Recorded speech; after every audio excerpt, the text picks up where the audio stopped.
এইগুলো তাৎপর্যপূর্ণ এই কারণে, because Satsang is a movement. এই সৎসঙ্গের আন্দোলন কি? সৎসঙ্গের আন্দোলন কি বলতে চায় মানুষের কাছে, বিশ্বের কাছে? সৎসঙ্গের আন্দোলন সমস্ত বিশ্ববাসীর কাছে কি বলতে চায়? একটাই বার্তা বলতে চায়। একজন বিদেশি সাংবাদিক শ্রী শ্রী ঠাকুর অনুকূল চন্দ্রের কাছে এসছেন। সৎসঙ্গ রাষ্ট্রবাদী সৎসঙ্গ, সৎসঙ্গ বিশ্ববাদী সৎসঙ্গ, সৎসঙ্গ অস্তিত্ববাদী সৎসঙ্গ, সৎসঙ্গ নিরপেক্ষ সৎসঙ্গ, অস্থি এবং বৃদ্ধি ছাড়া সে আর কোনো কিছুকে বিশ্বাস করে না।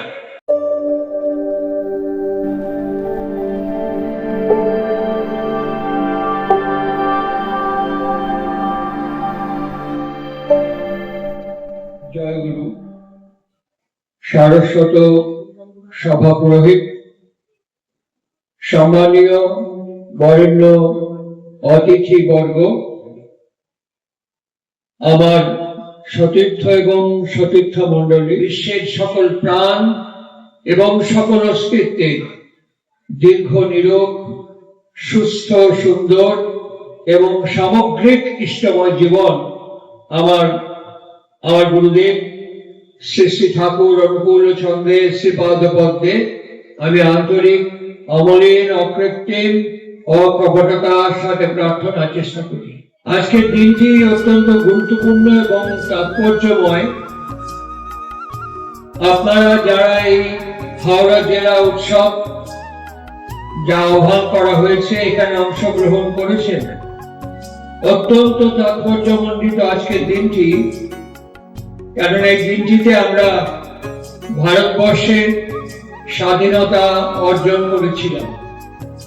ব্রিটিশের দাক্ষিণ্যে একই দিনে ভারত এবং পাকিস্তান এই দুটো দেশ একই দিনে একই সময়ে স্বাধীনতা প্রাপ্ত হয়েছিল। কোন অজ্ঞাত কারণে পাকিস্তান 14ই আগস্ট পরিবর্তন করলো। প্রথম বছর কিন্তু জিন্নাহর সময়, কায়েদে আজম জিন্নাহর সময় 15ই আগস্টই স্বাধীনতা দিবস উদযাপিত হয়েছিল। তার পরবর্তী কাল থেকে 14ই আগস্ট পাকিস্তানের স্বাধীনতা দিবস উদযাপিত হয়। আজকে 15ই আগস্ট আমাদের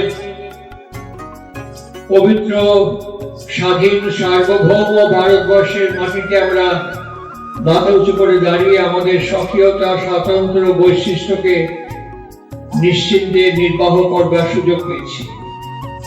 প্রশ্ন হলো, এই স্বাধীনতা দিবসকে উপলক্ষ করে শ্রী শ্রী ঠাকুর অনুকূল চন্দ্রের এই মহোৎসব তার দিব্য জীবনের আলোকে, তার কর্মময় জীবনের জ্যোতিতে কেন আমরা আলোচনা করবার জন্য উৎসবকে আহ্বান করেছি।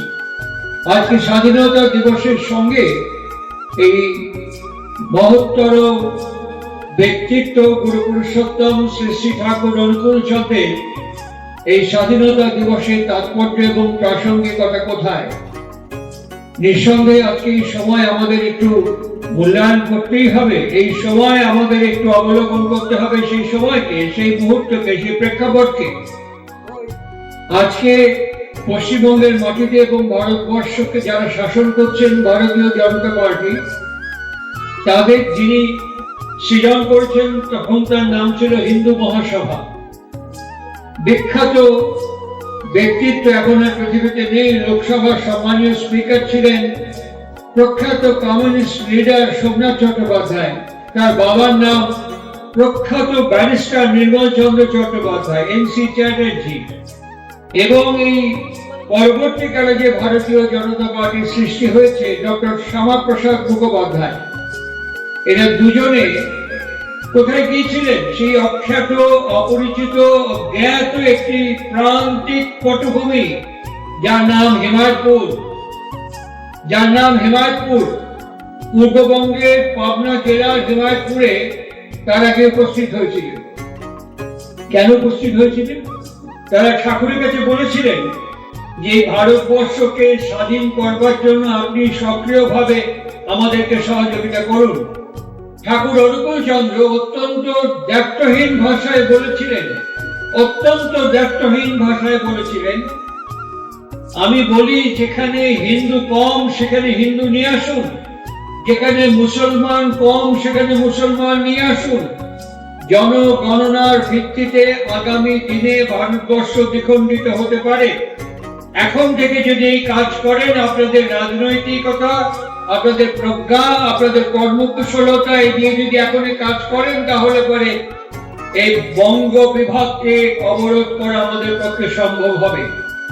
ওনারা শুনেছিলেন, কিন্তু বাস্তবে সে কাজটা সম্ভবপর হয়নি। চটজলদি স্বাধীনতার জন্য ওনারা চলে গিয়েছিলেন। দেশবরেণ্য জননায়ক নেতাজি সুভাষচন্দ্র বসুও, যার বাবা, মা, মামা এবং মামিমা যারা শ্রী শ্রী ঠাকুর অনুকূল চন্দ্রের মন্ত্র শিষ্যত্ব স্বীকার করেছেন, তারাও ঠাকুর অনুকূল চন্দ্রের কাছে আজীবন লালিত পালিত হয়েছেন। এবং তাদের পুরীতে হরনাথ লজে ঠাকুর অনুকূল চন্দ্র তার মাকে নিয়ে দীর্ঘদিন মাসাধিককাল বাস করেছেন পুরীতে। এখন সেটা হেরিটেজ ঘোষণা করা হয়েছে উড়িষ্যা গভর্নমেন্টের পক্ষ থেকে। সেই নেতাজি সুভাষচন্দ্র বসু যখন কংগ্রেসের সভাপতি হলেন, জাতীয় কংগ্রেসে 1885 সালে কংগ্রেসের স্থাপনা, এবং যখন তিনি কংগ্রেসের সভাপতিত্ব হলেন, সভাপতিত্ব স্বীকার করলেন, তখন পাবনা কনফারেন্সে যাওয়ার জন্য উনি আগে প্রথমেই বলেছিলেন, আমি আগে আমার বাবা এবং মায়ের গুরুদেব শ্রী শ্রী ঠাকুরের সঙ্গে দেখা করব, প্রণাম করব, সাক্ষাৎ করব, এবং তারপরে আমি কংগ্রেসের অধিবেশনে যোগদান করব। তাই করেছিলেন। এবং এখনো পাবনাতে সেই ঘরটি আছে, যে ঘরটিতে, যাকে জালের ঘর বলা হয়, যে ঘরটিতে নেতাজি সুভাষচন্দ্র এবং শ্রী শ্রী ঠাকুরের রুদ্ধদ্বার একান্ত আলোচনা হয়েছিল। আজকে খুব মূল্যবান প্রেক্ষাপট।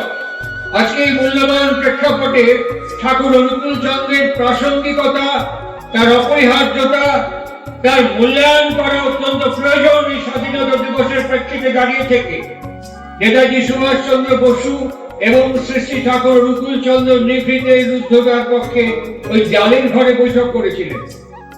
সে ঘরটি এখন পাবনা পুলিশ ফাঁড়ি, সৎসঙ্গ পুলিশ ফাঁড়িতে পরিণত হয়েছে। সরকারের কাছে আবেদন করবার পরও ঘরটি সৎসঙ্গকে ফেরত দেওয়া হয়নি। ওই ঘরটির নাম ছিল অস্তিকায়ন। ওখানকার স্থানীয় আশ্রমের লোকেরা বলতেন জালের ঘর, কাঠ দিয়ে জাল করা ঘরটি ছিল। যখন সুভাষচন্দ্র বেরিয়ে আসছেন, তখন শেষ মুহূর্তে শুধু কয়েকটি শব্দ শোনা গিয়েছিল। তিনি বলেছিলেন, আপনি যা বললেন তা সর্বৈব ঠিক, কিন্তু আমি যতদূর এগিয়ে গেছি, এখন আমার পক্ষে ওখান থেকে ফিরে আসা সম্ভব নয় ঠাকুর। আমি যতদূর এগিয়ে গেছি, আমাকে এখন ওখান থেকে ফিরে আসা সম্ভব নয়, কিন্তু আপনি যা বলছেন তা 100% ঠিক। এইটুকু কথা মাত্র শোনা গিয়েছিল। পরবর্তীকালে যা হওয়া তা হলো, আমরা সবাই ইতিহাস পর্যালোচনা করে জানতে পারি। আজকের প্রেক্ষাপটে দাঁড়িয়ে থেকে ভারতীয় পার্লামেন্টে ডিলিমিটেশন বিল আসছে। আপনারা দেখলেন গত কয়েকদিনে আমাদের পশ্চিমবঙ্গ বিধানসভায় পৌরসভার ওয়ার্ড ভাগ করে ফেলা হলো, 209টা আসন করা হলো। ভারতবর্ষ এখন ডিলিমিটেশন বিল নিয়ে আসছে। কেন না, ডেমোগ্রাফি বদলে যাচ্ছে। ডেমোগ্রাফি বদলে যাচ্ছে পশ্চিমবঙ্গের সীমান্ত অঞ্চল জুড়ে। আর এই ডেমোগ্রাফি বদলে যাচ্ছে বলে এখন রাজনৈতিক শীর্ষ ব্যক্তিগণ ডিলিমিটেশন তৈরি করবার চেষ্টা করছেন। যে কথাটি শ্রী শ্রী ঠাকুর অনুকূল চন্দ্র ডক্টর শ্যামাপ্রসাদ মুখোপাধ্যায়কে বহুদিন আগে বলেছিলেন, আজকে সেই পথেই কিন্তু সেই দল, তাঁরই সৃষ্টি করা দল ভারতীয় জনতা পার্টি একটু একটু করে হাঁটছে। আমাদের দেশ, এই কথাটির সঙ্গে আরো একটি শব্দ যোগ হওয়া আছে, যা আমরা প্রায় উচ্চারণ করি না, আদেশ। এবং এই দেশ এবং আদেশের সঙ্গে আরো একটি শব্দ সম্পৃক্ত হয়ে আছে, যার নাম আদর্শ। এই আদর্শ, আদেশ এবং দেশ, আগে দেশ আসতে পারে না, আগে আদর্শ, তারপরে আদেশ এবং তারপরে দেশ, এক সূত্রে বাঁধা। সেদিন অপরিণামদর্শী নেতৃবৃন্দের ফলে আমাদের বঙ্গভঙ্গ হয়েছিল। আপনারা জানেন যে 1938 সালের আগে অভিন্ন বিবাহ বিধি ছিল সমস্ত সম্প্রদায়ের মধ্যে। 1938 সালে এই বিবাহ বিধির পরিবর্তন হয়। আজকে অভিন্ন বিবাহ বিধি এবং অভিন্ন আইন চালু করা হচ্ছে সারা ভারতবর্ষ জুড়ে। 1938 সালের আগে কিন্তু একই নিয়ম এবং একই আইন ছিল। বিভিন্ন রাজনৈতিক ব্যক্তিবর্গের হস্তক্ষেপের ফলে এবং তোষণ দুষ্টনীতির ফলে এই অভিন্ন বিবাহ বিধিটি পরিবর্তিত হয়ে যায়। লক্ষ্য করে দেখবেন, যখন ইস্ট ইন্ডিয়া কোম্পানি ভারতবর্ষে আসেন, তখন বণিকের বেশ ধরে তারা ভারতবর্ষে প্রবেশ করেছিল। আর ক্রমান্বয়ে ওই বণিকের বেশ রাজদণ্ডকে হাতে তুলে নিয়েছিল। এই রাজদণ্ডকে যখন হাতে তুলে নেয়, কেন ঠাকুর অনুকূল চন্দ্রের এই সৎসঙ্গ এত গুরুত্বপূর্ণ? কেননা ঠাকুর সৎসঙ্গকে একটি আন্দোলন বলতে ভালোবাসতেন। তিনি বলতেন সৎসঙ্গ ইজ এ মুভমেন্ট, একটা আন্দোলন। কেন সে আন্দোলন? না, যে সময় ইস্ট ইন্ডিয়া কোম্পানি ভারতকে শাসন করছেন, সালটা মনে রাখবেন 1935 সাল। 1935 সাল, এই সালে এই তথ্যগুলো জানা দরকার সৎসঙ্গ আন্দোলনের সদস্য এবং সদস্য হিসেবে। 1935 সালে ইস্ট ইন্ডিয়া কোম্পানির কাছ থেকে ব্রিটিশ পার্লামেন্ট ভারত শাসনের দায়িত্ব গ্রহণ করে। 1935 সালে ইস্ট ইন্ডিয়া কোম্পানির কাছ থেকে ব্রিটিশ পার্লামেন্ট তিনি ভারত শাসনের অধিকার গ্রহণ করেন। আর ঠাকুর অনুকূল চন্দ্র কি করলেন? 1935 সালে সর্বভারতীয় ঋত্বিক সংঘের স্থাপনা করলেন। সর্বভারতীয় ঋত্বিক সংঘের স্থাপনা করলেন 1935 সালে। তার সদস্য সংখ্যা কত ছিল? মাত্র 15 জন। মাত্র 15 জনকে নিয়ে ওই প্রান্তিক পটভূমি হিমায়তপুর থেকে ভারতবর্ষের বিহার, মুজফ্ফরপুর, পাটনা, সমস্তিপুর পর্যন্ত এবং গোটা ভারতবর্ষ জুড়ে ওই মাত্র 15 জন মানুষ ঠাকুর অনুকূল চন্দ্রের বার্তাকে ঘরে ঘরে বহন করে নিয়ে গেছে। একদিকে যেমন হিমায়তপুর থেকে তার স্ফুলিঙ্গ, আর একদিকে তার বিকিরণ ছড়িয়ে পড়েছিল গোটা ভারতবর্ষ জুড়ে। আজকে আমাদের স্মরণ করতে হয় 1937 সাল। 1937 সাল তাৎপর্যপূর্ণ কেন? 1937 সালে অক্টোবর মাসে ব্রিটিশ পার্লামেন্ট ভারত শাসন আইন বলবৎ করলেন। আর 1937 সালে ঠাকুর অনুকূল চন্দ্র প্রবর্তন করলেন পবিত্র মহামৃত্যুঞ্জয় মন্ত্র, সস্তায়নী ব্রত তিনি প্রবর্তন করলেন। এই সস্তায়নী ব্রত যে প্রবর্তন করলেন 1937 সালে অক্টোবর মাসে, এর ভেতর দিয়ে তিনি ঋত্বিক বর্গকে, কর্মী বর্গকে, প্রত্যেককে তিনি জানিয়ে দিলেন, প্রত্যেক ঘরে ঘরে গিয়ে মানুষকে বোঝাতে হবে, শেখাতে হবে, জানাতে হবে। কেননা মাটি, পাথর, নদী, পাহাড় দিয়ে দেশ গড়া নয়, দেশটা গড়া হচ্ছে মানুষ দিয়ে। আর এই মানুষ যদি পারিবারিক ভাবে, ব্যক্তিগত ভাবে, সমাজগত ভাবে সুসংহত না হয়, তাহলে পরে এই মানুষের প্রজন্ম, যাকে আমরা প্রজন্ম বলি, এই প্রজন্ম কিন্তু আগামী দিনে সে অবস্থায় পৌঁছতে পারবে না। সেই প্রজন্ম কিন্তু আগামী দিনে সেই কাঠামোকে ধরে রাখতে পারবে না। সেই কারণেই তিনি পবিত্র সস্তায়নী ব্রত ঘরে ঘরে ছড়িয়ে দিলেন। মনে রাখতে হবে, প্রথম ভাইসরয় ভারতবর্ষে আসলেন 1938 সাল। এই 1938 সালে ঠাকুর অনুকূল চন্দ্র প্রবর্তন করলেন পবিত্র ঈশ্বরভৃতি এবং দীক্ষা পদ্ধতি। এখন যে পদ্ধতি আমরা অনুসরণ করে দীক্ষা দান করি, সেই পবিত্র দীক্ষা দান পদ্ধতি তিনি প্রবর্তন করলেন 1938 সালের অক্টোবর মাসে। এবং আস্তে আস্তে 1939 সালের জুলাই মাসে প্রথম সর্বভারতীয় ঋত্বিক সম্মেলন শুরু হলো এবং এই পবিত্র পাঞ্জা প্রদান পর্ব শুরু করলেন শ্রী শ্রী ঠাকুর অনুকূল চন্দ্র। আমার সম্মানীয় সাধারণ সম্পাদক কিছুক্ষণ আগে আপনাদের কাছে বলছিলেন যে আগামী উৎসবের কথা। এই উৎসব শুরু হলো 1939 সালের জুলাই মাস থেকে। তিনি আস্তে আস্তে ঋত্বিক সম্মেলন এবং উৎসবের প্রবর্তন করলেন। এইগুলো তাৎপর্যপূর্ণ এই কারণে, because Satsang is a movement. এই সৎসঙ্গের আন্দোলন কি? সৎসঙ্গের আন্দোলন কি বলতে চায় মানুষের কাছে, বিশ্বের কাছে? সৎসঙ্গের আন্দোলন সমস্ত বিশ্ববাসীর কাছে কি বলতে চায়? একটাই বার্তা বলতে চায়। একজন বিদেশি সাংবাদিক শ্রী শ্রী ঠাকুর অনুকূলচন্দ্রের কাছে এসেছেন। ঠিক তার আগের পর্বে একজন বিদেশি সাংবাদিক তখন বিদেশ পরিক্রমা করছেন বিশ্বকবি রবীন্দ্রনাথ ঠাকুর। তাকে বললেন যে বিশ্বকবি, আপনাকে যদি জিজ্ঞাসা করা হয় একটা শব্দে উত্তর দেবেন, একটা শব্দে। আপনার জীবনের সবচেয়ে ভালো গুণ কি? আপনার জীবনের সবচেয়ে অবগুণ কি? অনলি ওয়ান ওয়ার্ড আপনি আনসার করবেন। বিশ্বকবি সময় নিয়েছিলেন নিয়ার অ্যাবাউট 40 মিনিটস এবং কেটে কেটে উচ্চারণ করেছিলেন তিনি ইনকনসিস্টেন্সি। তিনি ধীরে ধীরে উচ্চারণ করলেন ইনকনসিস্টেন্সি। এই যে ধীরে ধীরে উচ্চারণ করলেন এর মানে হচ্ছে অসঙ্গতি, অসঙ্গতি। আর ঠিক শ্রী ঠাকুর অনুকূলচন্দ্রের কাছে, আমার ঠিক মনে নেই সেই সাংবাদিকের নাম, তিনি ঠাকুর অনুকূলচন্দ্রের কাছে এসেছেন বিদেশ থেকে। ঠাকুর অনুকূলচন্দ্রকে একই প্রশ্ন জিজ্ঞাসা করছেন, আপনাকে যদি একটা ওয়ার্ডে জিজ্ঞেস করা হয়, একটা শব্দের মধ্যে আপনি বলতে পারবেন what is the mission of your movement? Thakur অনুকূলচন্দ্রের এই আন্দোলনের তাৎপর্য কি? আপনার জীবনের তাৎপর্য কি? মানুষকে আপনি কি বার্তা দিতে চান? যদি এক্সপ্রেস করেন আপনি ওয়ান ওয়ার্ড, ঠাকুর অনুকূলচন্দ্র টুঙ্গের অভিনয় চোখের নিমেষে একটা শব্দে উচ্চারণ করলেন, বি কনসেন্ট্রেট। একটা শব্দে উচ্চারণ করলেন, বি কনসেন্ট্রেট, তুমি সুকেন্দ্রিক হও। এবার তাকিয়ে দেখবেন আমাদের স্বাধীনতা 47 সালের 15 আগস্ট থেকে এখন পর্যন্ত একবার তাকিয়ে দেখবেন আমরা কে ব্যক্তিগতভাবে কতটুকু সুকেন্দ্রিক হয়ে উঠতে পেরেছি। আমরা ব্যক্তিগতভাবে কে কতটুকু ইন্ডিভিজুয়াল এবং our family life with our environment আমরা কতটুকু সুকেন্দ্রিক হয়ে উঠতে পেরেছি।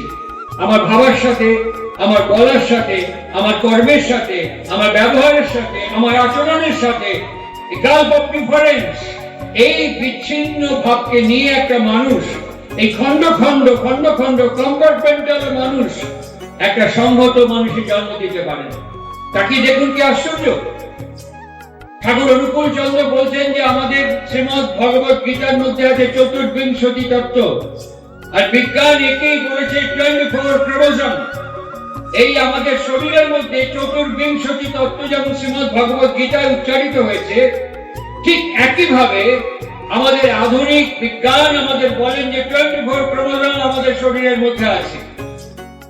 ঠাকুর অনুকূলচন্দ্র বলছেন যে এইখানে একটা ছবি, যেমন এই যে অনুকূলচন্দ্রের ছবি অনেক বড়, আপনার দূর থেকে দেখতে পাচ্ছেন। ঠাকুর নিজেই বলছেন যে কোনো একটা ছবিকে মাইক্রোস্কোপিক্যাল রেঞ্জে নিয়ে আসা যায়, একটা সর্ষে দানার মতো করে ফেলা যায়, একটা সর্ষে দানার মতো করে ফেলা যায়, মাইক্রোস্কোপিক্যাল রেঞ্জে নিয়ে আসা যায়। আবার ওটাকে এক্সপ্যান্ড করলে পরে এরকমই বড় ছবি আকার ধারণ করে। ঠিক একটা মানুষ, ঠিক একটা মানুষও যখন বাবার শরীর থেকে মায়ের শরীরে ট্রান্সফার হচ্ছে, গমন করছে, প্রেরিত হচ্ছে, তখন সেই মানুষটি একটা মাইক্রোস্কোপিক্যাল এন্টিটি, একটা স্পার্মের মধ্যে। আজকে কতগুলো প্রাসঙ্গিক প্রয়োজন। ঠাকুর অনুকূলচন্দ্র ধর্মগুরু হিসেবে উৎসব করতে আসেননি। ঠাকুর অনুকূলচন্দ্র শুধুমাত্র আমাকে দীক্ষা দিয়ে শিষ্য বাড়াবার জন্য আন্দোলন করতে আসেননি। একটা ব্যক্তি যখন তার সন্তানকে প্রেরণ করছে তার মায়ের কাছে, তার স্ত্রীর গর্ভে, তখন সে একটা জাস্ট মাইক্রোস্কোপিক্যাল এন্টিটি, যাকে আমরা জাগত বলি, একটা ভ্রূণ মাত্র, একটা ছোট্ট ভ্রূণ মাত্র। আমরা দেখতে পাই কখন যখন বড় হয়ে ওঠে, যখন পরিবেশের মধ্যে সে নিজেকে বিকশিত এবং প্রকাশিত করে তোলে, যখন সে নিজের আত্মমর্যাদা সার্বভৌমত্ব নিয়ে প্রকাশিত হয়, তখন দেখতে পাই তার ভেতরের গুণাগুণ কি ছিল, যে আজকে বিস্ফোরিত হয়ে উঠেছে বিশ্বব্যাপী, যাকে বিস্ফোরিত হয়ে উঠেছে বিশ্বব্যাপী। আমরা আন্দাজ করতে পারিনি। এখন জঙ্গি নিয়ে আমাদের তৎপরতা, এখন আমাদের ভেতরেই অনুপ্রবেশকারী নিয়ে আমাদের তৎপরতা, এখন আমাদের ভেতরেই প্রশাসনিক ব্যস্ততা, আমাদের ভেতরেই একজন আরেকজনকে সন্দেহ করার প্রবণতা। এটা ছিল না তো আগে, আগে তো ছিল না। এটা তৈরি হলো কি করে? ঠাকুর অনুকূলচন্দ্রের সেই ডেমোগ্রাফিক্যাল চেঞ্জিং পজিশন, তিনি যে কথা উচ্চারণ করেছিলেন হিমায়তপুরের প্রান্তিক পটভূমিতে দাঁড়িয়ে থেকে, আজকে সেই ডিলিমিটেশন সেই ডেমোগ্রাফিক্যাল আশ্রয় এবং অবলম্বন করে ঘটতে চলেছে। আজকে সেই অবস্থা দাঁড়িয়ে থেকে ঠাকুর অনুকূল চন্দ্র আরো অ্যাডভান্সলি বলেছেন যে কেন ষষ্ঠানী ব্রত এবং দীক্ষা প্রাসঙ্গিক এবং প্রয়োজনীয়। আমাদের মন্ত্রের মধ্যে আছে ভূর্ভুবস্সা, তারপরে আছে প্রচোদয়াতম। প্রচোদয় কথাটার মানে হচ্ছে প্রকৃষ্ট রূপে প্রেরণ করা, সংস্কৃত শব্দ। প্রচোদয়াতম মানে প্রকৃষ্ট রূপে প্রেরণ করা।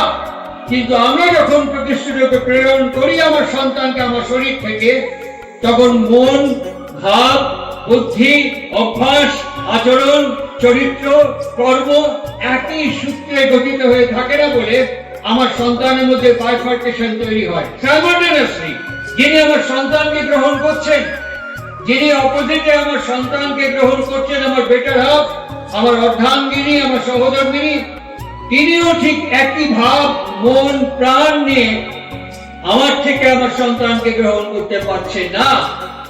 কোন জঙ্গি আকাশ থেকে পড়ে না, কোন অসৎ চরিত্রের মানুষ মাটি থেকে ফট করে লাফ দিয়ে ওঠে না, বাতাসে ভাইরাসের মতো ভেসে আসে না। আজকে এই যে প্রেক্ষাপটে দাঁড়িয়ে থেকে গোটা ভারতবর্ষ এবং গোটা বিশ্ব এখন চিন্তিত হয়ে পড়েছে, গোটা ভারতবর্ষ এবং গোটা বিশ্ব এখন চিন্তিত হয়ে পড়েছে। এর কজ আর রিজন কোথায়? বহু বছর আগে আমরা যা শ্রীপাদ পথে একত্রিত হয়েছে উৎসব করবার জন্য, মেবি খুব অল্প মানুষ বসে আছেন, কিন্তু সামান্য মানুষের মধ্যেও যদি কয়েকটি কথা ঢোকে, যেমন 15 জন মানুষ আজকে 139 বছর উৎসবের প্রেক্ষাপটে দাঁড়িয়ে আছে সৃষ্টি ঠাকুর অনুকূল চন্দ্রকে নিয়ে গোটা বিশ্বব্যাপী আগামী অক্টোবর মাসে, ঠিক সাইমালটেনিয়াসলি এই গুটি কয়েক মানুষ, সামান্য কিছু সংখ্যক মানুষ যারা ঠাকুরকে গুরুপদে বরণ করেছেন, তারা আজকে বসে যদি এই জিনিসকে চর্চা করেন এবং প্রবর্তন করেন, নিয়ার ফিউচার সমস্ত ভারতবর্ষের ডেমোগ্রাফি বলতে যাওয়ার সম্ভাবনা আছে। সৎসঙ্গ রাষ্ট্রবাদী সৎসঙ্গ, সৎসঙ্গ বিশ্ববাদী সৎসঙ্গ, সৎসঙ্গ অস্তিত্ববাদী সৎসঙ্গ, সৎসঙ্গ নিরপেক্ষ সৎসঙ্গ, অস্থি এবং বৃদ্ধি ছাড়া সে আর কোনো কিছুকে বিশ্বাস করে না। অস্থি এবং বৃদ্ধি ছাড়া সে আর কিছুকে বিশ্বাস করে না। আপনারা আমাকে কোশ্চেন করতে পারেন, অস্থি এবং বৃদ্ধি তো সবাই চায়, yes, but that is a tumorous growth. That is a tumorous growth. আমার এখান থেকে যদি অস্থি এবং বৃদ্ধি হতে থাকে, ডক্টর আমাকে বলবে অপারেশন করো। আমার এখান থেকে যদি কিছুটা জায়গা বেড়ে ওঠে, হাতে যদি একটা টিউমার, একটা সিস্ট বেড়ে ওঠে, ডক্টর বলবে এটাকে অপারেশন করো। ওই অস্থি এবং বৃদ্ধি সৎসঙ্গ চায় না। সৎসঙ্গ চায় কিরকম অস্থি এবং বৃদ্ধি? ভাবা, বলা, করার সঙ্গে, বাক্য, ব্যবহার, আচরণ, কর্মের সঙ্গে আদর্শ, আদেশ, এই নিয়ে যে দেশ গঠিত হবে প্রজন্মের মধ্য দিয়ে, সেই অস্থি এবং বৃদ্ধিকে সৎসঙ্গ বিশ্বাস করে। Because it is A movement. সৎসঙ্গ একটা আন্দোলন। আর এই আন্দোলন যখন হবে, এই আন্দোলন যখন ক্রমপ্রসারিত হবে, তার আফটার এফেক্ট কি হবে তা কি দেখুন। ঠাকুরকে জিজ্ঞাসা করছেন একজন ইংরেজি হেড অফ দ্য ডিপার্টমেন্ট, ঠাকুরকে জিজ্ঞাসা করছেন একজন ইংরেজি হেড অফ দ্য ডিপার্টমেন্ট, ঠাকুর আমার একটা কোশ্চেন ছিল আপনার কাছে। ঠাকুর বলছেন বলেন। ঠিক একই প্রশ্ন ঠাকুরের পূর্বজ অবতার বিগ্রহ পরম প্রেমময় পরমপুরুষ শ্রী শ্রী রামকৃষ্ণ দেবের কাছেও একই প্রশ্ন উত্থাপিত হয়েছিল। ঠাকুর রামকৃষ্ণ বলেছিলেন মান আর হুঁশ। মানুষের সংজ্ঞা দিয়েছিলেন মান আর হুঁশ, এই সংজ্ঞা দিয়েছিলেন। এখন এই সংজ্ঞা চলবে না। এখন এই সংজ্ঞা সঠিক হলেও তার প্রবর্তন এবং ব্যাকরণ বদলে গেছে। আমরা আগে পেনিসিলিন ব্যবহার করেছি, আমরা আগে টেট্রাসাইক্লিন, টেরামাইসিন, সুবামাইসিন ক্যাপসুল ব্যবহার করেছি, কিন্তু এখন কোন ডক্টরকে বলুন সেসব ওষুধ এখন ব্যান হয়ে গেছে, চলবে না। এখন আর সেসব ওষুধ চলবে না, কার্যকরী হবে না। এখন মাল্টিপল অ্যান্টিবায়োটিক এসছে। এখন মাল্টিপল অ্যান্টিবায়োটিক, একটা অ্যান্টিবায়োটিক নিয়ে শরীরের সব দিক গার্ড করবে। ঠিক সেই রকম এখনকার যে ডেফিনেশন ঠাকুর অনুকূল চন্দ্র দিলেন, সেই ডেফিনেশনটা একবার মন দিয়ে শুনুন। What is the definition of man? ঠাকুরকে প্রশ্ন করতেন, Thakur what is the definition of man? মানুষ বলতে আপনি কি বোঝেন? আর সঙ্গে সঙ্গে ঠাকুরকে উত্তর দিচ্ছেন, শুনুন, তিনি বলছেন a series of ideas and a bundle of complexes, a series of ideas and a bundle of complexes, একটা মহাভাবের মহামিছিল, যা কম্পার্টমেন্টাল মহাভাবের মহামিছিল, আর বৃত্তি প্রবৃত্তি এবং সংস্কারের একটা আঁটি, একটা bundle. This is the definition of man, Thakur Anukul Chandra বললেন। বুঝতে অসুবিধা হচ্ছে? খুব সহজ করে বললে আর ভালো করে বুঝতে পারবেন। আমি বহুবার বলেছি, আবার রিপিট করছি। এটা আমার বাস্তব দেখা ঘটনা, তাই বলতে পারছি। হাজবেন্ড ওয়াইফ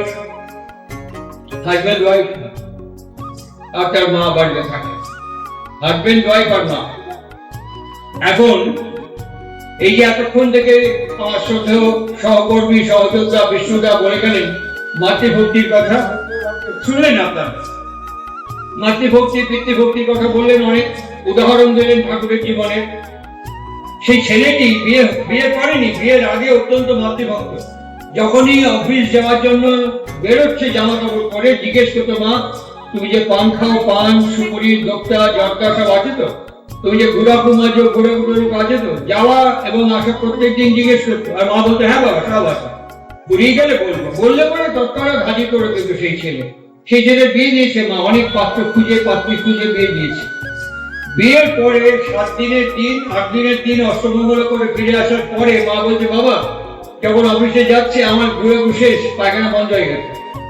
বাবা আমার দোক্তা আমার পান এসব শেষ, সুপুরি টুপুরি শেষ। ছেলে ফিরে গেছে, যখন আবার অফিস থেকে ফিরে আসছে তখন জিজ্ঞেস করছে এনেছিস? বলে ভুলে গেছি, কালকে এনে নেব। আবার পরের দিন জিজ্ঞেস করছে, বলছে এনেছিস বাবা? বলে ভুলে গেছি, কালকে এনে নেব। ঠিক এরকম 3-4 দিন পার হওয়ার পর ঘরের থেকে সিঁড়ি উঠে গেছে ওপরে দোতলা, একটা ব্যালকনি দোতলার উপরে। ওখানে বউ দাঁড়িয়ে বলছে, হ্যালো।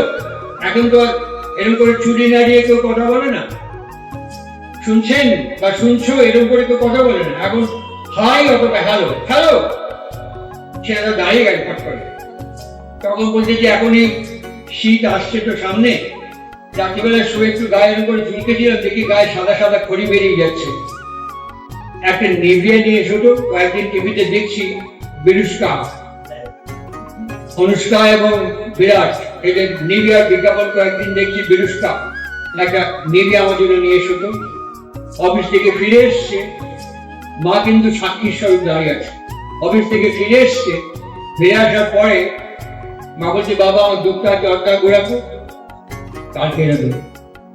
আর ব্যালকনিতে দাঁড়িয়ে বলছে, আমার নিভিয়া এই যে ডার্লিং, ফট করে ছুড়ে দিবে আর ফট করে ক্যাচলে বেরিয়ে। মা সঙ্গে সঙ্গে বললো, এই এক মাসের মধ্যেই তুই বইয়ের আঁচলে ঢুকে গেলি? ছেলে বলছে, না মা বইয়ের আঁচলে ঢুকিনি, কোথাও ঢুকিনি, it is a technical fault. বলছে টেকনিক্যাল ফল্ট? কিন্তু কেবিল ফল্ট হয় আমরা জানি, ইলেকট্রিক্যাল টেলিফোনে কেবিল ফল্ট হয় আমরা জানি, টেকনিক্যাল ফল্ট আবার কি?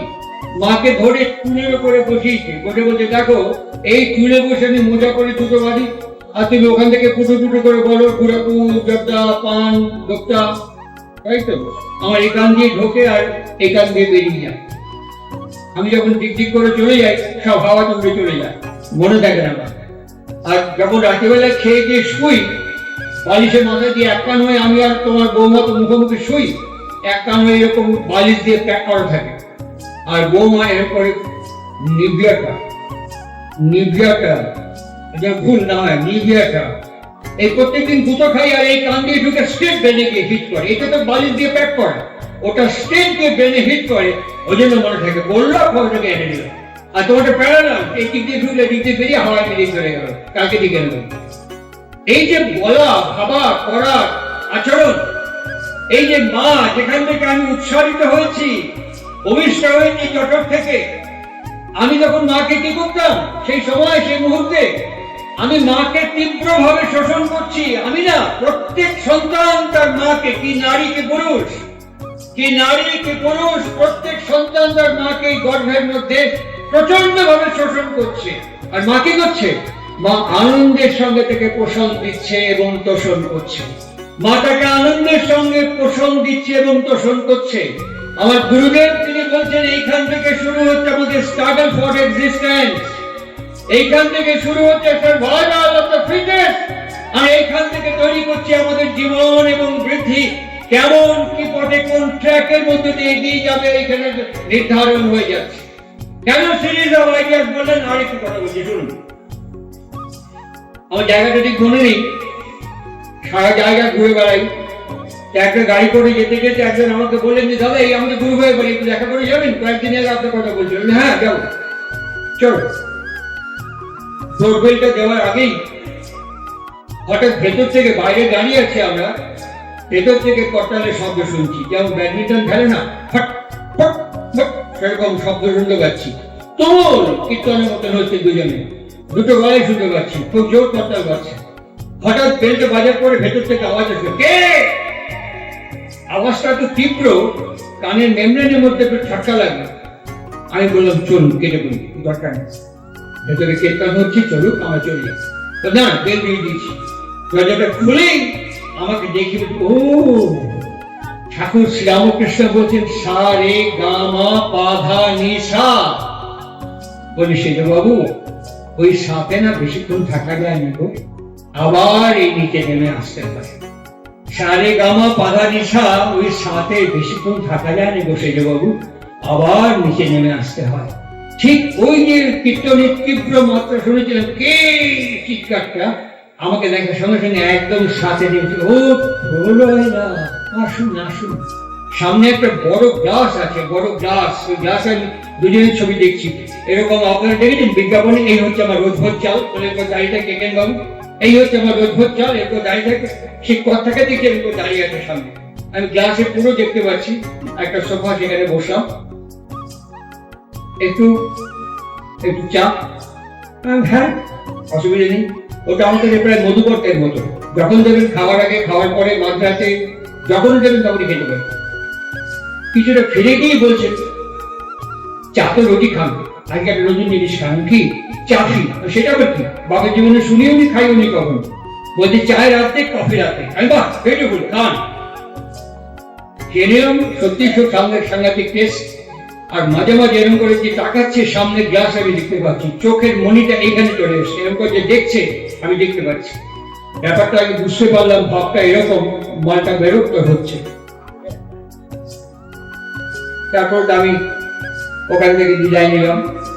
ভুলবশত আমার মোবাইলটা টেবিলে ফেলে এসেছিলাম চা খাওয়ার সময়, কফি খাওয়ার সময়। আমি আবার বেল দিয়েছি, কে? আমার সেই চিৎকার, আমি খুব ভুল হয়ে না, আমি মোবাইলটা ফেলে গিয়েছিলাম। তখন বলছি ক্যালানের মতো মোবাইলটাকে আমি ফেলে গিয়েছি কেন, আমাদের সবটা শেষ হলো না এখন। তাই আমি ফিরে গেলাম, এটা আমাকে বলেনি, ভাবটা ফিরে গেলাম। এবার ভাবুন, ওই যে ভাব, ওই যে ভলিউম, টোন টিউন ভলিউম, যে কোনো মানুষের টোন টিউন ভলিউম কি করে দেখবেন? ঠাকুর অনুকূল চন্দ্রের কাছে বসে আছে আমি, আমার ছোটবেলায় বসে আছি, ঠাকুর বলতেন একটা মানুষের রেগে গেলে হাঁটা, একটা মানুষের অশান্তি অস্থিরতার হাঁটা, একটা মানুষের বিরক্ত এবং উদ্বেগ নিয়ে হাঁটা এখন মাপা যায়, এখন আমরা মাপতে পারি, এখন আমরা যন্ত্র দিয়ে, মেশিন দিয়ে হাঁটাটার গতি, স্পন্দন অনেকটা গ্রাফিক পিকচারের মতো মাপতে পারি। দেখবেন আপনারা দেখবেন রেগে যাওয়া হাঁটা, রেগে গেলে পরে একটু কমে যাবে, ঠাস করে রাখলো টেবিলের উপরে, শব্দ হলো খুব জোর, ভাষাটা শুনলেন, দিয়েছি গেল। আর প্রেম অবস্থা দেখবেন, দিয়েছি খাও, কতক্ষণ ঠান্ডা হয়ে গেল যে, বাবা কি আশ্চর্য। দেখবেন ভাষাগুলো, ভাবগুলো, এগুলো প্রত্যেকটি related with my existence. These are all related with my existence. This is the significance, this is the necessity, and this is the priority of Sri Thakur Anukul Chandra movement. কেন তিনি আজকে উৎসব করছেন? তার উৎসবের প্রাসঙ্গিকতা কোথায়? শুধু 15 আগস্টে নেতাজি দেশবন্ধু অরবিন্দকে স্বাধীনতা দিবসে প্রণাম করলে স্বাধীনতাটা সম্পূর্ণ হয়ে ওঠে না। তার কজ, রিজন এবং তার রুটকে আমাদের যদি আইডেন্টিফাই করতে না পারি, তাহলে পরে কিন্তু আমরা বুঝে উঠতে পারবো না what is the essentiality of Shri Thakur Anukul Chandra. Thakur Anukul Chandra তখন বলছেন যে এই যে ভাব, ওই আগে যে কীর্তনের কথাটা বললাম, ওই যে ভাব এবার দুজনে মিলিত হচ্ছে। কিরকম হবে? যে কোনো কৃষি কর্মীকে জিজ্ঞেস করুন, আমাকে না, যারা লেখাপড়া আমাদের ভাষায় ইলিটারেট, যারা আমাদের ভাষায় চাষি, আমাদের ভাষায় লেখাপড়া জানে না, এমন মানুষকে গ্রামে গিয়ে জিজ্ঞেস করুন এখানে এখন চাষ করবো, বলে দূর, এখন জমির জো সেটি চাষ করবেন কি? আগে বীজতলা ফেলতে হবে, তারপর ধীরে ধীরে চাষের যোগ্য করে লাঙল টাঙল দিয়ে তারপরে চাষ করতে হবে। এখন কি হয় নাকি? আমরা জমির চাষটা বুঝি। পশ্চিমবঙ্গে কলকাতার পুলিশ কমিশনার ছিলেন মিস্টার দীনেশ বাজপেয়ী। কোন একটা কারণে, কোন একটা ঘটনায় আমাদের প্রয়াত, আমার অত্যন্ত সম্মানীয় গুরুপদ ভট্টাচার্য মহাশয়, আমাকে তখন লরি স্ট্রাইক চলছিল, ট্রাক ধর্মঘট ছিল পশ্চিমবঙ্গে, আমাকে বলেছিলেন তুই একটু ব্যবস্থা করিস এই মালগুলো আশ্রমে যাতে পৌঁছায় লরি করে। আমি কলকাতার পুলিশ কমিশনারের কাছে গিয়েছিলাম, দীনেশ বাজপেয়ীর কাছে। তিনি আমাকে অনেক কথাবার্তা হওয়ার পরে আমাকে বললেন ধর্মটম্মার মতো বুঝিনি। হ্যাঁ, কি বলছেন? আপনি একটা আইপিএস অফিসার, আপনি বোঝেন না মানে? একে বলছেন? আমি থাকি বাগুইয়াটি, ওখানে আমার প্রচুর রাস্তায় কুকুর ঘুরে বেড়ায়। আমি কালকে সকালে একটা কুকুর আপনাকে পাঠিয়ে দেবো। বাগুইয়াটি থেকে একটা আমার পাড়া থেকে সব কুকুর ধরে আপনাকে পাঠিয়ে দেবো। আপনার তো গোয়েন্দা কাজে লাগে না, ব্যবহার করবেন। উনি আমার দিকে হাঁ করে তাকিয়ে বলছেন ঠাট্টা করছেন? কারণ আপনি আমার সাথে ঠাট্টা করছেন কেন? ওই কুকুরটি আপনার গোয়েন্দা কাজে লাগবে না? উনি বললেন সেই কুকুরটি লাগে, এটা বোঝে, এটা বোঝে কোন মুরগির দাম কত, কোন গরুর দাম কত, এটা আমরা বুঝি। সব গরুর এক দাম নয়, এটা আমরা বুঝি। সব গরু এক গরু নয়, এটা আমরা বুঝি। সব মুরগি এক মুরগি নয়, এটা আমরা বুঝি। সব মানুষ যে এক মানুষ নয়, এটা আমরা বুঝি না। সব মানুষ যে এক মানুষ নয়, এটা আমরা বুঝি না। এটা আমরা অনুভব করতে পারি না, এটা আমরা ধরতে পারি না বলে আমার এক্সিস্টেন্স বার হার্ডেলসের মুখোমুখি পড়ে। এটা বুঝতে পারি না বলেই আমরা বোধ পেয়ার হাজব্যান্ড এন্ড ওয়াইফ দুজনকে বুঝতে পারি না বলে বারবার আমাদের হজরের মুখে পড়তে হয়। তাই দেখবেন ডিভোর্সের সংখ্যা কত। 16 বছর প্রেম করেছে, বুঝলেন, 6 মাসে ডিভোর্সের আপিল করেছে। 16 বছর প্রেম করে 6 মাসে ডিভোর্সের আপিল করেছে। হাকিম জিজ্ঞেস করছে 16 বছর প্রেম করেছেন 6 মাসে ডিভোর্স? বলে আরে মশাই, 16 বছর তো পার্কে, সিনেমা হলে, থিয়েটারে, মলে ঘুরে ঘুরে প্রেম করেছি। পাশাপাশি তো আমরা কখনো শুইনি। আমার হাজবেন্ডের নাম থাকে না, কি বলবো, 5 ওয়াট জেনারেটর। আরে মশাই, আমার তো সে সাংঘাতিক হার্ট প্রবলেম, ব্রিদিং প্রবলেম।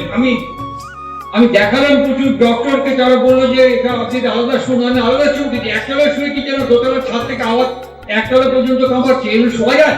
সুতরাং ওর মতো থাকে, আমি আমার মতো থেকে ডিভোর্স দিয়ে দিই। বাচ্চাটা কি হবে যে জমালো? আমি তো ডিভোর্স দিয়ে চলে গেলাম আগামী ঘুমোতে, সে বর সে চলে গেল নিশ্চিন্তে ঘুমোতে, আরেকটা বিয়ে করে থাকলো। বাচ্চাটার কি হবে? ছেলে হোক বা মেয়ে হোক, তার কি হবে? তার আদর্শ কোথায় থাকবে? তার চরিত্র কোথায় থাকবে? তার অনুসরণ করবার অনুশীলনী ত্যাগ কোথায় থাকবে? সে এতিম হয়ে যাবে। ইসলামী ভাষায় এতিম হয়ে যাবে, বাংলা ভাষায় অনাথ হয়ে যাবে। আর তখন তার কাছে যদি জঙ্গিপনার টোপ ঝোলে, সে তখন যাবে না, আসবে। সুতরাং অনুকূল তন্ত্রের গুরুত্ব হচ্ছে first marriage reformation. At first marriage reformation, there is no miracleism, the 100% science. একটি বাড়িতে স্বামী স্ত্রীর মধ্যে প্রচন্ড ঝগড়া হচ্ছে। ঝগড়া হওয়ার পর স্বামী তো একেবারে AK-47 চালিয়ে দিল। দেখলেন তো সেদিন টিভিতে, দিল্লির যন্তর মন্তর AK-47 নিয়ে ছুটছে একজন, একেবারে সাংঘাতিক ভাইরাল হয়ে গেল। সেরকম স্বামী তো বাড়িতে ঢুকে AK-47 চালিয়ে দিল, দিয়ে নিশ্চিন্ত। পুরুষ মানুষ রাগ করলে পরে 2 জায়গায় করতে পারে। দেখবেন সমস্ত পুরুষ মানুষের যত হবিতম্বি, যত চেঁচামেচি, যত রাগারাগি 2 জায়গা। একটা হচ্ছে নিজের মা, আর একটা হচ্ছে নিজের বউ। এই 2 জায়গা ছাড়া কেউ পাত্তা যাবে না। এত রাগারাগি, হবিতম্বি, এত পাঁচার কেউ পাত্তা যাবে না। একটা মা পাত্তা দেবে, বাবারে বাছারে বলে করবে। আর গিন্নি একমাত্র যখন না খেয়ে শুয়ে পড়বে, তখনই মাথায় হাত বুলিয়ে, গায়ে হাত বুলিয়ে আমার অন্যায় হচ্ছে, ভুল হয়েছে, আর করবো না, এইসব বলে টলে তাকে আবার খাওয়াতে রাজি করবে, আবার মানিয়ে নেবে। এই 2 জায়গায় মানুষের হম্বিতম্বি, পুরুষ মানুষের। তাই ঠাকুর বলছে পুরুষ মানেই হচ্ছে উদ্বেলিত রূপ, আর নারী মানেই হচ্ছে অববেলায়িত রূপ। অচিন্ত কুমার সেনগুপ্ত খুব সুন্দর উদাহরণ দিয়ে বলছেন, সমুদ্র টিকে আছে কেন জানো? তার সৈকত আছে বলে। ঢেউটা কোথায় পড়ে? ওই সৈকতে। তটিনী বলি, নদী টিকে আছে কেন জানো? তট আছে বলে তাকে তটিনী বলা হয়।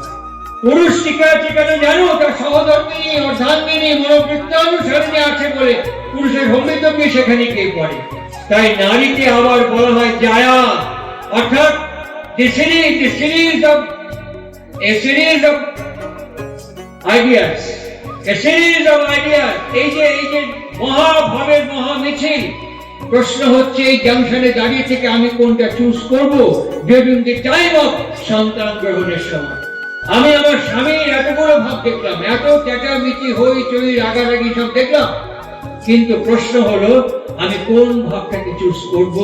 সেটি ভাইটাল সবচেয়ে মোস্ট ভাইটাল কোশ্চেন। যেটা আমি চুজ করলাম সেটাই আমি। এবং আমরা সৎসঙ্গে কথা বলতে চাই, সৎসঙ্গে কথা জানাতে চাই, যেটা আমাদের পাঠশালা থেকে আমাদের ইউনিভার্সিটি পর্যন্ত কোথাও কখনো শেখানো হয়নি, যেটা আমাদের পাঠশালা থেকে বিশ্ববিদ্যালয় পর্যন্ত কোনো ক্যারিকুলাম সিলেবাসের মধ্যে নেই। কি নেই? পিতামাতায় ঝগড়া করে, ছেলে পুলে দেখে, কল্যাণী সদর দ্বারে বাচ্চাগুলোই রাখে। আমাদের সিলেবাসে নেই ফ্রম পাঠশালা টু ইউনিভার্সিটি। স্বামী স্ত্রীতে ঝগড়া করে, এরকম সিলেবাস আমাদের মধ্যে নেই।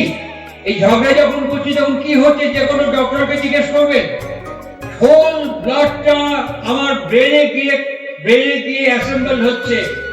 আমি যখন ঝগড়া করছি, রেগে যাচ্ছি, হোল ব্লাডটা আমার ব্রেনে গিয়ে অ্যাসেম্বল হচ্ছে। এট ভেরি টাইম আমার গোটা শরীরে ইস্কিমিয়া দেখা দিচ্ছে। আজকে, কালকে, পরশু অথবা কয়েক বছর বাদে আমি ইস্কিমিয়া অ্যাটাক হতে পারি, maybe or may not be. আমার সেন্ট্রাল থেকে হার্ট অ্যাটাক করতে পারে, maybe or may not be. তাই ডাক্তাররা বলছেন যে আপনি যাই করবেন, রাগ করবেন না। 10 মিনিট হোক, 5 মিনিট হোক, 2 মিনিট হোক, রাগ করবেন না। ওটা আপনার নিজের পক্ষে ক্ষতিকর। আর ইনি আমার গুরুদেবকে বলছেন দীক্ষা কেন প্রয়োজনীয়। তিনি প্রথম মন্ত্রই আমাকে ঘুম থেকে উঠে বলেছেন, বলো প্রত্যেকদিন রিসাইট করো, জাস্ট রিসাইট, আমি অক্রোধী, আমি অক্রোধী, আমি অক্রোধী। কিছুক্ষণ আগে আমাদের সাধারণ সম্পাদক বলে গেলেন লোহা ঘষতে ঘষতে চুম্বকে পরিণত হয়। আমাদের সভাপতি বলে গেলেন লোহা ঘষতে ঘষতে চুম্বকে পরিণত হয়। ঠাকুর অনুকূল চন্দ্র বলছেন আবৃত্তি আবৃত্তি সর্বশাস্ত্রানাং বোধাদপি গরীয়সী। আমার গুরুদেব বলছেন আবৃত্তি সর্বশাস্ত্রানাং বোধাদপি গরীয়সী। এই আবৃত্তি করতে করতে করতে করতে এক সময় গিয়ে দেখা যাবে এটা আমার বোধ কাকে বলে। আমরা ক্যাজুয়ালি শব্দটাকে ইউজ করি, খুব ক্যাজুয়ালি ইউজ করি। আমার গুরুদেব শব্দটা বলছেন শোনা, শোনা, দেখা, জানা এবং বোঝা, এর মিলিত সমাবেশকে বলা হয় বোধ। শোনা, দেখা, জানা এবং বোঝা, এর মিলিত সমাবেশকে বলা হয় বোধ। আমরা কথায় কথায় ব্যবহার করি, আপনার বোধহয় এটা বলুন না, আরে বোধ কি? আমার শোনা, দেখা, বোঝার অ্যাসেম্বল হয়েছে? আমার শোনা, দেখা, বোঝা, জানার মধ্যে কোনো সিমেট্রি তৈরি হয়েছে? এই কম্পার্টমেন্টাল আমি যখন আমার শরীর থেকে আমার সন্তানকে প্রেরণ করছি, একই। ঠাকুর বলছেন হেরিডিটি ভালো কিন্তু কালচার নেই, আবার কালচার ভালো কিন্তু হেরিডিটি ভালো নয়। কারণ আমরা আমার ছেলেকে বা মেয়েকে যে বিবাহ দেব, আমার ছেলে এবং মেয়ে যদি উচ্চ বর্ণে উচ্চ যোগ্যতা সম্পন্ন যার কাছে সারেন্ডার করতে পারি, এরকম জায়গায় যদি বিয়ে না হয়, সে বিয়ে হবে ঠাকুর অনুকূল চন্দ্র সমর্থন করেননি। আর সেইখান থেকেই আমাদের কজ আর রোড আর রিজন তৈরি হচ্ছে। ওইখান থেকে আমাদের একটু একটু একটু একটু করে গরল প্রবাহিত হচ্ছে লাইকে গঙ্গা। সেই গরল প্রবাহিত হচ্ছে লাইকে গঙ্গা। আজকে এইরকম জায়গায় দাঁড়িয়ে থেকে আমাদের সিরিয়াস হওয়া দরকার কি দরকার নয়? আমাদের গুরুত্বপূর্ণ ভাবে এই উৎসবকে শোনা, মানা, জানা, বোঝা এবং প্রবর্তন করা প্রয়োজন কি প্রয়োজন নয়? I am not salesman, I am not hawker of my Punjab and Satsang organization. আমি একজন হিউম্যানিস্ট, একজন মানুষ হিসেবে আপনাদের কাছে বলতে এসেছি, বিজ্ঞান দেখে অসমর্থন করে না। বিজ্ঞান দেখে অসমর্থন করে না কি? যখন আমার মার শরীরে আমি প্রবেশ করলাম, that time I was a foreign body, that time I was a completely foreign body, কিন্তু আমার মার শরীরে আমি না যাওয়া পর্যন্ত মার শরীর যেমন তেমনই ছিল। আমার বাবা যখন আমাকে আমার মায়ের শরীরের মধ্যে পাঠালো, তখন হয়ে গেলাম একটা ফরেন বডি। মা তখন কি করে, যে কোনো ডক্টরকে জিজ্ঞেস করবেন, ছোট করে চলে গেলেন ডক্টর, তখন এই ফরেন বডিকে মা শরীর থেকে ছিন্ন বিচ্ছিন্ন করে ফেলে দিতে চান, দূর করে ফেলে দিতে চান। মাকে যদি সহ্য করতে পারে, তার সিমটম কি? গা বমি বমি ভাব, মাথা ঘোরা, অরুচি, আলসেমি, দীর্ঘসূত্রিতা, শরীর খারাপ লাগা ইত্যাদি ইত্যাদি নানা রকমের সিমটম। অভিজ্ঞ মানুষজন এই সিমটমকে দেখে বলে ফেলেন she is pregnant। অভিজ্ঞ মানুষজন এই সিমটমকে দেখে বলে ফেলেন she is pregnant। ঠাকুর অনুকূল চন্দ্র বলছেন সেই সময় সন্তান কি করে, মার প্লেসেন্টা, ফুল যাকে বলে, প্লেসেন্টাকে জড়িয়ে ধরে আর মা থেকে প্রাণপণে বিচ্ছিন্ন করার চেষ্টা করছে, আর সে প্রাণপণ করে ওখানে মাকে আঁকড়ে ধরে আছে। এইখান থেকে আমাদের স্ট্রাগল ফর এক্সিস্টেন্স তৈরি হচ্ছে, এইখান থেকে আমাদের সার্ভাইভাল অফ দ্য ফিটেস্টনেস তৈরি হচ্ছে। সেইখান থেকে যে সন্তান জন্মগ্রহণ করে, যখন জিজ্ঞেস করলাম দীক্ষা নিয়েছেন, হ্যাঁ, কবে, আগে না এই তো বয়স, সব ঠিক মতো পালন করেন, হ্যাঁ একদম, রোজ নামদান করেন, হ্যাঁ, চলতে ফিরতে সবসময় নামদান হচ্ছে, সবসময় নাম চলছে, একদম প্রত্যেক পদে পদে, ক্ষণে ক্ষণে, মুহূর্তে মুহূর্তে, ফলে ফলে।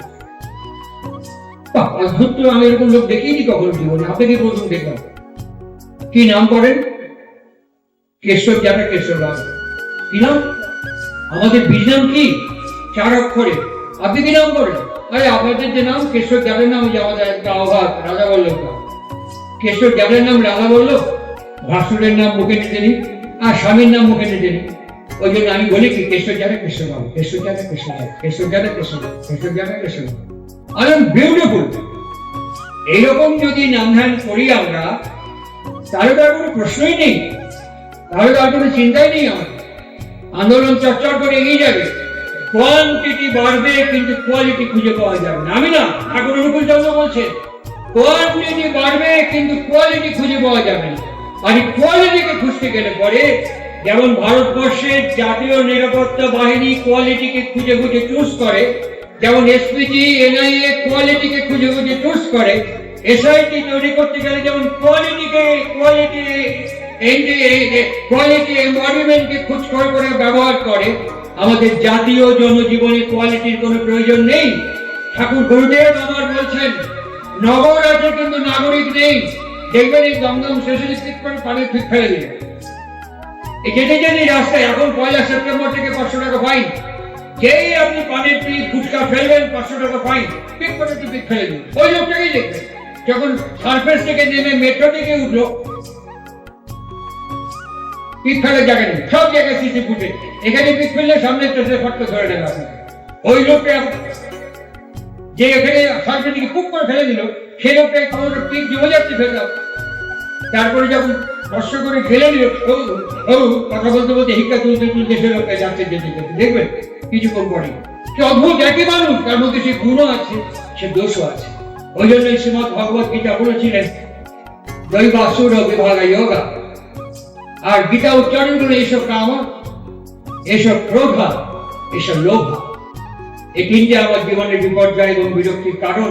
আর ঠাকুর অনুকূল চন্দ্রকে একই কথা বলেন, আমি অক্রোধী, আমি অমানিক, কাম লোভ দিতে বসি। এটিকে বলা না করা না হওয়া, this is the movement, this is the essentiality of Shri Thakur Anukul চন্দ্র। এই আপনাদের সাথে কথা বলছি।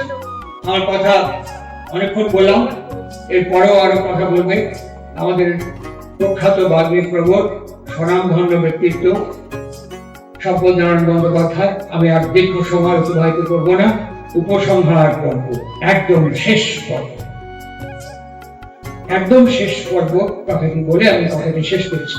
সেটি হচ্ছে শ্রীরামকৃষ্ণকে জিজ্ঞেস করছেন সেজবাবু, আমি পাকলাম না পাকলাম না, কি করে বুঝবো ঠাকুর?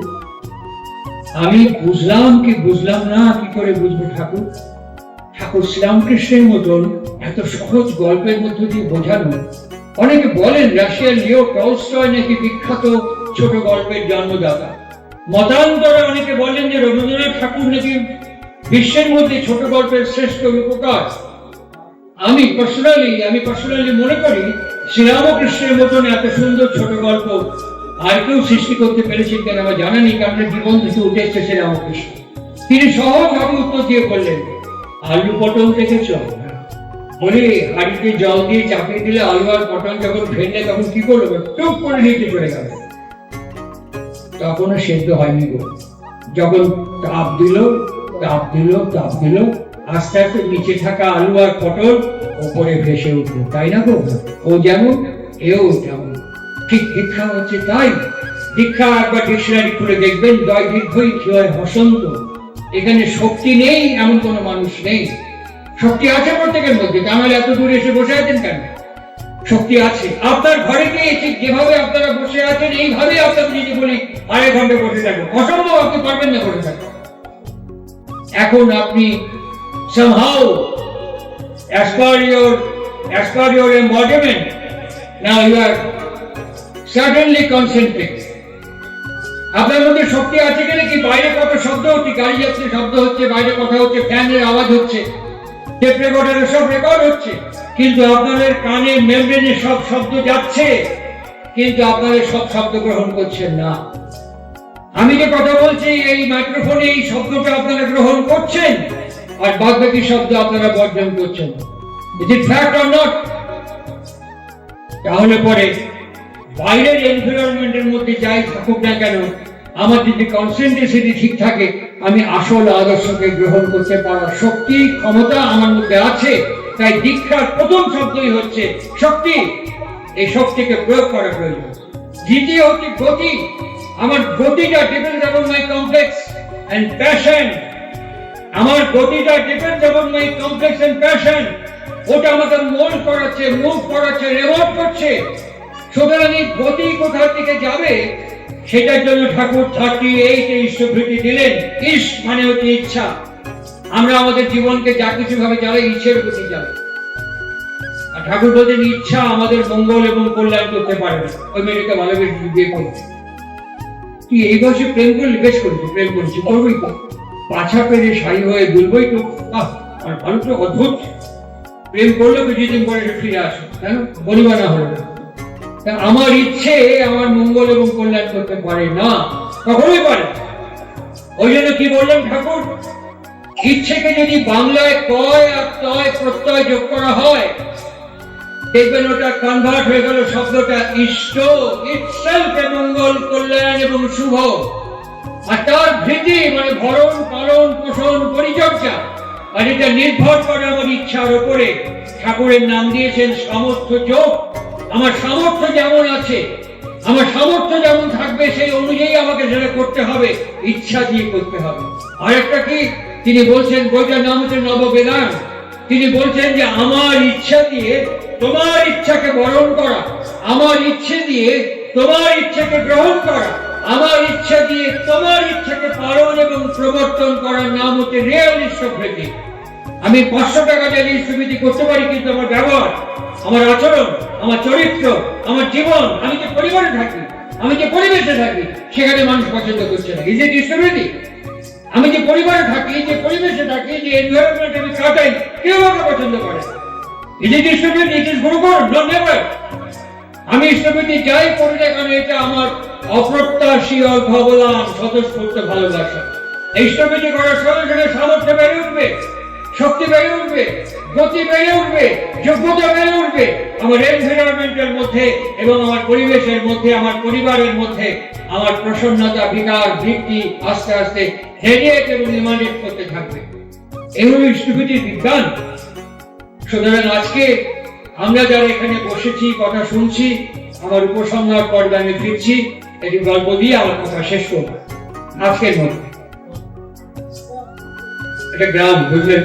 সৎসঙ্গ কি বলতে চায়, সৎসঙ্গ কি বলতে চায়, আমার এই গল্পটার মধ্যে সব বলা আছে।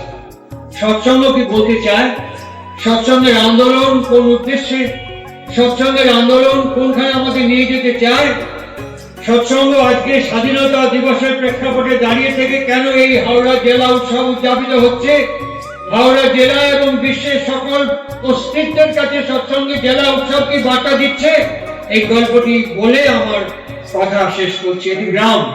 ওই গ্রামের মধ্যে একজন বেনারস থেকে পণ্ডিত মশাই এসছেন। পণ্ডিত এসে জিজ্ঞেস করছেন যে তোমাদের এই গ্রামে কেউ আছে যে আমার সাথে একটু স্বাস্থ্য নিয়ে তর্ক করতে পারে? আরে গ্রামের লোক বলছে তোর মশাই, আমাদের এখানে পাঠশালা নেই, পণ্ডিত নেই, শিক্ষক নেই, আমরা লেখাপড়াই জানি না, আপনার সাথে কি করবো? হঠাৎ একজন বললো কেন আমাদের একজন গায়ন আছে না, গান গায়, একজন গায়ন আছে, ওই জন্য গ্রামে গ্রামে গিয়ে গান টান গায়, কীর্তন করে, ওকে ডাকতে নিয়ে এসো। ওকে ডাকতে নিয়ে আসা হয়। আর ডাক দিয়ে নিয়ে আসার পর সে যখন বাড়ি থেকে বেরোচ্ছে তখন দেখে যে তার মাচার উপরে লিখে গাছের উপরে একটা এত বড় লম্বা লাউ ফলে আছে। ওটা দেখে বলে বাহ, কয়েকদিন আগে বুঝলাম ফার্স্ট ক্লাস লাউটা হয়েছে। সেই পণ্ডিতের সামনে গিয়ে বলেছে, পণ্ডিত মৃত্যুতে পারে চাষা মূর্খ তুই জানিস না, তুই আগে বল পরে আমি বলবো। সে ভট করে বলে বলুন তাই মানে কি? বলে কি লাউ ফলিত। পণ্ডিত তো অনেক শাস্ত্র পুরাণ সংহিতা প্রচুর পড়ে এসছে, এই শ্লোক তো কোথাও পায়নি লাউ ফলিত। সে বললো উত্তর দিতে পারছি না, ফিরে চলে গেল। তখন সবাই গিয়ে বললো ধর কেমন হলো ওই গ্রামে তর্ক বলে আর তো সেটা তো পড়ে, কে বলতো কোথায় কোন বইতে এই শ্লোকটা আছে লাউ ফলিতাম? তখন সবাই গুজরাইতে মুরগি বানিয়ে দিয়েছে। তার এক বন্ধু দ্বিতীয় পণ্ডিত এসে আবার সেই গ্রামে হাজির। গ্রামের লোকের তো রেলা খুব বেড়ে গেছে, আবার ওই গায়নকে পাঠিয়েছে। এবার লোকজন অনেক বেশি ভিড় করে দেখছে। তখন ওই গায়ন আবার বলেছে, বলুন এর নাম মানে কি? বলে কি? বলে লাউ ফলিতাম। এই না বলেছে, দ্বিতীয় পণ্ডিত ঠাসিয়ে সকালে গালে একটা কষে চড় মারাতে ছিটকে ধুলোর মধ্যে পড়ে বলছে, মারবেন কেন? বলে হতভাগা মারবো না, আগে লাউ ফলিতাম, আগে গর্ত ফলিতাম, বীজ পুঁতিতাম, দুবেলা নিয়ম করে জল ঢালিতাম, ধীরে ধীরে অঙ্কুর হইতাম, ফল ফুল ফলিতাম।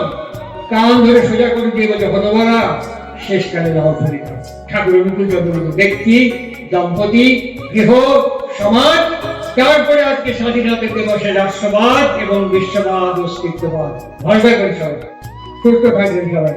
জয় গুরু, বন্দে পুরুষোত্তম।